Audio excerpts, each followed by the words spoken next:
Good morning students. आज का हमारा टॉपिक है द्रव्यमान की आपेक्षिकता या द्रव्यमान की वेग पर निर्भरता। पिछली क्लास में हमने दो कंसेप्ट पढ़े थे आपेक्षिकता के सिद्धांत के अंतर्गत। एक तो पढ़ा था कि मूविंग फ्रेम्स में अगर कोई दो घटनाएं हैं वो किसी एक ही स्थिति पर होती हैं तो स्थिर फ्रेम के सापेक्ष जो कि उस मूविंग फ्रेम को देख रहा है कोई ऑब्जर्वर जो कि स्थिर फ्रेम में है, उसको वो दो घटनाएं अलग अलग स्थितियों पर दिखाई देंगी। ठीक है। और दूसरा केस हमने देखा था कि मूविंग फ्रेम में अगर कोई घटना दो अलग अलग या एक ही समय पर होती हैं तो स्थिर फ्रेम के सापेक्ष स्थिर फ्रेम को गतिशील फ्रेम में वही दो घटनाएं अलग अलग समय पर होती हुई प्रतीत होंगी। कहने का मतलब कि समय और स्थिति दोनों ही क्या है, आपेक्षिक हैं। वो दोनों जो कंसेप्ट है वो हमें क्या बताते हैं कि स्थिति और समय दोनों ही रिलेटिव हैं। ठीक है। आज हम देखेंगे कि द्रव्यमान की आपेक्षिकता मतलब कि द्रव्यमान भी रिलेटिव होता है, डिपेंड करता है कि निर्देश तंत्र कौन सा लिया है। तो देखिए इसमें द्रव्यमान की वेग पर निर्भरता। तो अगर v is very very less than from c होता है, मतलब कि जो वेग है वो प्रकाश के वेग की तुलना में बहुत ही कम है अगर, तब तो द्रव्यमान हमें सेम ही नजर आएगा। लेकिन अगर v अप्रोच करता है c की तरफ, मतलब कि v कंपैरेटिव है c से, तुलनात्मक रूप से है, तो क्या होगा, तो द्रव्यमान की वैल्यू भी डिफरेंट दिखाई दे सकती है। तो देखिए यहाँ पर दो फ्रेम दिखाए गए हैं। एस प्राइम फ्रेम है, एस फ्रेम है, बिल्कुल जैसे पहले लिया था हमने। एस प्राइम फ्रेम गतिशील फ्रेम है जो कि एस फ्रेम के रिस्पेक्ट में एक्स डायरेक्शन में वी वेग से मूविंग है। और एस फ्रेम एक स्थिर फ्रेम है जिसमें जो ऑब्जर्वर है, प्रेक्षक है, वो गतिशील फ्रेम में होने वाली घटनाओं को प्रेक्षित करता है। तो इसमें क्या रहता है थियोरेटिकली कि एस प्राइम फ्रेम में घटनाएं होती हैं, उनको हम उपयुक्त घटनाएं, जैसे लंबाई है तो उपयुक्त लंबाई, समय है तो उपयुक्त समय, और द्रव्यमान है तो उपयुक्त द्रव्यमान कहते हैं। और जो स्थिर फ्रेम में खड़ा हुआ प्रेक्षक है जो उनको मेजर करता है, वो उसके सापेक्ष नापी गई जो भी वेरिएबल्स हैं, चाहे दूरी हो, लंबाई हो, समय हो या द्रव्यमान हो। तो हम देखिए इसमें क्या लिया हमने, प्रत्यास्थ टक्कर करवा रहे हैं। एस प्राइम फ्रेम में क्या हो रहा है कि दो द्रव्यमान है जो कि सेम द्रव्यमान है, दो पिंड हैं जिनका द्रव्यमान हमने सेम लिया है एम प्राइम, और एक दूसरे की तरफ यू प्राइम वेग से आ रहे हैं। तो पहले पिंड का द्रव्यमान अगर प्लस एक्स, पहले पिंड का जो वेग है वो अगर प्लस एक्स डायरेक्शन की तरफ यू प्राइम हम लेते हैं, तो दूसरे पिंड का वेग माइनस एक्स डायरेक्शन की तरफ होगा और इसे हम माइनस यू प्राइम कहेंगे। ये दोनों एक दूसरे की तरफ आ रहे हैं, प्रत्यास्थ टक्कर कर रहे हैं। तो बिफोर कोलिजन ये स्थिति रहेगी। बिफोर कोलिजन ये जो है ये बिफोर कोलिजन की स्थिति है, ये वाली। ठीक है। जब ये पिंड टक्कर करते हैं तो आफ्टर कोलिजन क्या होगा कि पिंड टक्कर करेंगे, एम प्राइम और एम प्राइम प्रत्यास्थ टक्कर है, एनर्जी का लॉस कहीं होगा नहीं, तो क्या हो जाएगा आफ्टर कोलिजन, इनका द्रव्यमान हो जाएगा 2m प्राइम। ठीक है। ओके। तो देखिए एस प्राइम फ्रेम में बाय मोमेंटम कंजर्वेशन, मोमेंटम हमेशा कंजर्व रहता है, ओवरऑल मोमेंटम हमेशा कंजर्व रहता है। अलग अलग कणों का या पिंडों का मोमेंटम चेंज हो सकता है, संवेग है ना। तो अलग अलग पिंडों के रेस्पेक्ट में अगर हम बात करेंगे तो संवेग चेंज हो सकता है, लेकिन अगर पूरे फ्रेम की बात आप करेंगे, पूरे पिंड सिस्टम या निकाय की आप बात करेंगे, तो उनका मोमेंटम हमेशा कंजर्व रहता है। तो मोमेंटम कंजर्वेशन से क्या होगा कि बिफोर कोलिजन का जो मोमेंटम होगा that is equivalent to after collision momentum. तो बिफोर कोलिजन का मोमेंटम हम लिखेंगे एम प्राइम यू प्राइम, पहले पिंड का हो गया, माइनस यू प्राइम है इसलिए हो गया minus m prime u prime, equivalent to 2m prime, और बाद का वेग हमने माना है v प्राइम।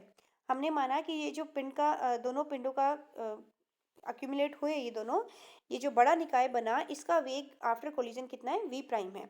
तो ये इक्विवेलेंट हो गया। सो इससे v प्राइम कितना आ गया, 0 आ गया। इसका मतलब कि कोलिजन के बाद में पिंड जो है 2m प्राइम इसका द्रव्यमान हो गया और पिंड स्थिर अवस्था में आ जाएगा, कहीं भी कोई गति नहीं होगी। किसमें, एस प्राइम फ्रेम में। ये बात हम कर रहे हैं जो गतिशील फ्रेम है एस प्राइम फ्रेम, जो कि v वेग से एस फ्रेम के रिस्पेक्ट में प्लस एक्स डायरेक्शन में मूविंग है। अर्थात संयुक्त पिंड जो एस प्राइम फ्रेम में होगा वो स्थिर अवस्था में रहेगा। अब इस घटना को हम एस फ्रेम में, जो कि स्थिर फ्रेम है, उसमें जो कोई प्रेक्षक खड़ा है वो इसको प्रेक्षित कर रहा है। तो उसके वो क्या देख रहा है, वो जो मास है द्रव्यमान एम प्राइम, उस मान लिया हमने कि एस फ्रेम में वो उसको m1 और m2 देखता है। पिंडों के द्रव्यमान उसको क्या नजर आ रहे हैं, m1 और m2, क्योंकि हमें ये निकालना है कि m1 m2 m प्राइम के इक्वल आते हैं या फिर डिफरेंट आते हैं। तो ये हम देखते हैं। तो हमने मान लिया, पहले अलग मान लेते हैं m1 और m2। पिंडों का जो वेग है वो क्या मान लिया, v1 और v2, ये एक दूसरे की तरफ आ रहे हैं, ये एरो इधर लगेगा। तो v1 और v2 वेग से एक दूसरे की तरफ आते हैं। आफ्टर कोलिजन पिंड का द्रव्यमान बन जाएगा m1 प्लस m2, और वेग हमने मान लिया, वेग अंतिम वेग हमने मान लिया कैपिटल V। ओके, ये जो वेग है ये हो गया आफ्टर कोलिजन का वेग। ठीक है, तो देखिए पहले तो एस फ्रेम में जो वेलोसिटी लॉरेंज ट्रांसफॉर्मेशन इक्वेशन है उनका यूज किया हमने। u1 वेग की वैल्यू होगी u prime plus v upon 1 plus u prime v upon c square.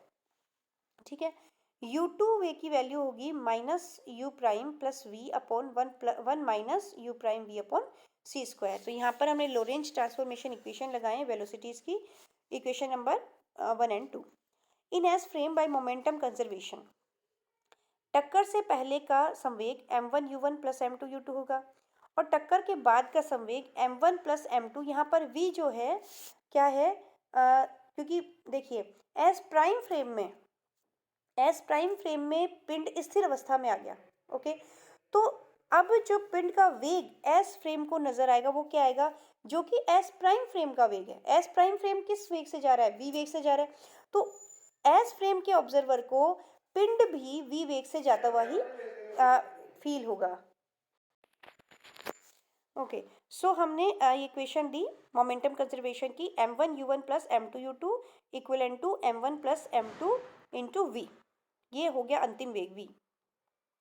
यहाँ से हमने m1 कॉमन ले लिया, u1 minus v, right hand side में m2 कॉमन लिया, v minus u2, m1 upon m2 equals to v minus u2 upon u1 minus v। यहाँ हमने इसको वैल्यू रख दी u2 और u1 की वैल्यू 1 और 2 से रख दी हमने। तो इसको सॉल्व कर लिया, फाइनल हमारे पास इक्वेशन नंबर 3 आ गई। बाय इक्वेशन नंबर 1 हमने एक फैक्टर की वैल्यू निकाली जो कि हमें ज़रूरत पड़ेगी, 1 minus u1 square upon c square. ये स्टेप थोड़ी आपको याद रखनी है कि 1 minus u1 square upon c square की वैल्यू हम निकालेंगे। सो इक्वेशन नंबर 1 से हम u1 की वैल्यू पुट कर देंगे इसमें, इसको सॉल्व करेंगे। यहाँ हमने इसे छोड़ दिया। ठीक है, फिर हम एक टर्म निकालेंगे 1 minus u2 square upon c square.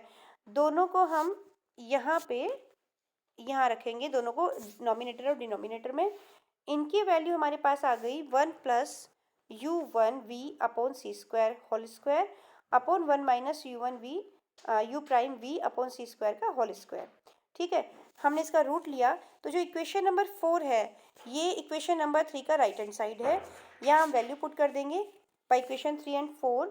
m1 upon m2 की वैल्यू हमारे पास आ गई under the root 1 minus u2 square over c square upon under the root 1 minus u1 square over c square. ठीक है, हमने m1 से मल्टीप्लाई कर दिया, m1 multiply by 1 minus u1 square upon c square equivalent to m2 upon m2 under the root 1 minus u2 square upon c square. Since ये दोनों की दोनों टर्म्स आपस में इक्वल हैं तो हमने इसको एक कांस्टेंट एम नोट के इक्वलेंट मान लिया कि दोनों टर्म एम नोट के इक्वल हैं। सो देखिए, अगर हम पहली m1 वाली टर्म को m नोट की इक्वल रखते हैं तो हमारे पास वैल्यू क्या आती है m1 की, m1 इक्वल्स टू हो जाएगा m note upon under the root 1 minus u1 square upon c square. इसी तरह से जब हम m2 वाली टर्म को m नोट के इक्वल रखेंगे तो m2 इक्वल्स होगा m note upon under the root 1 minus u2 square upon c square. तो अगर हम जनरल इसको लिखना चाहें, 1 और 2 जो इंडिसेस है वो हटा दें तो m की वैल्यू, जनरल वैल्यू क्या बनेगी, m equals to m note upon 1 minus u square upon c square या v square upon c square under the root. Okay. So ये जो द्रव्यमान है ये किसका है, m1 और m2 द्रव्यमान किसने देखे, एस फ्रेम के ऑब्जर्वर ने देखे। तो उसको जो एक्चुअल द्रव्यमान है m नोट वो नहीं दिख के क्या वैल्यू दिखाई दे रही है, m note upon under the root 1 minus v square upon c square. पिंड के जो वेग हैं जो वो ऑब्जर्व कर रहा है उसके अकॉर्डिंग उसको द्रव्यमान की वैल्यू प्रेक्षित होगी। तो ये प्रभावी द्रव्यमान है जब पिंड u वेग से गतिशील है।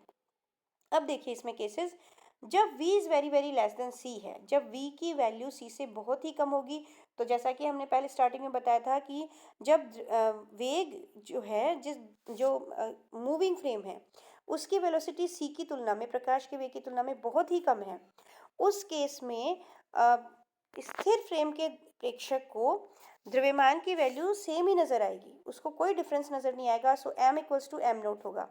m नोट को हम स्थिर द्रव्यमान कहते हैं पदार्थ का, तो ये जो m है वो m नोट के इक्विवेलेंट नज़र आएगा।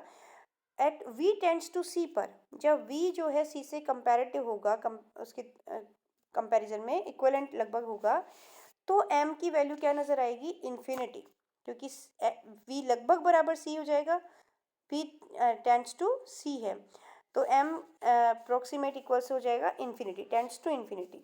ओके, दैट इज क्योंकि 1 माइनस 1 0 हो जाएगा अंडर द रूट डिनोमिनेटर में, और m की वैल्यू अप्रोक्सीमेट इन्फिनिटी।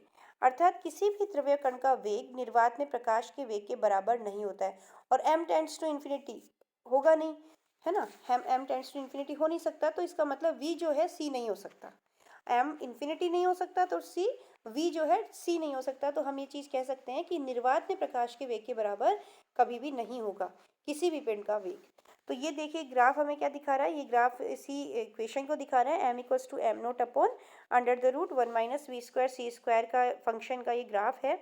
यहाँ पर x एक्सिस में हमने v अपॉन सी की वैल्यू ली है, जो कि m नोट से जो y एक्सिस है वो m की है, द्रव्यमान की है।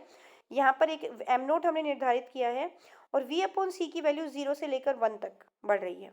तो देखिए जब v upon c equals to 1 हो जाती है, इसका मतलब v टेंड्स टू c हो जाता है, v इक्वल्स टू c हो जाता है, तो m जो फैक्टर है, m जो द्रव्यमान है उसकी वैल्यू टेंड्स टू इन्फिनिटी है।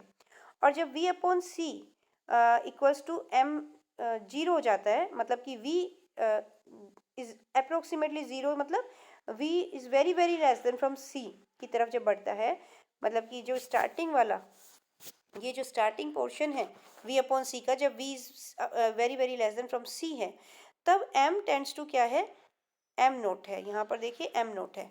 ओके, सो ये ग्राफिकल रिप्रेजेंटेशन हो गया द्रव्यमान का अपेक्षिक जो वैल्यू है इसका। नेक्स्ट द्रव्यमान ऊर्जा संबंध हम नेक्स्ट लेक्चर में लेंगे। Thank you.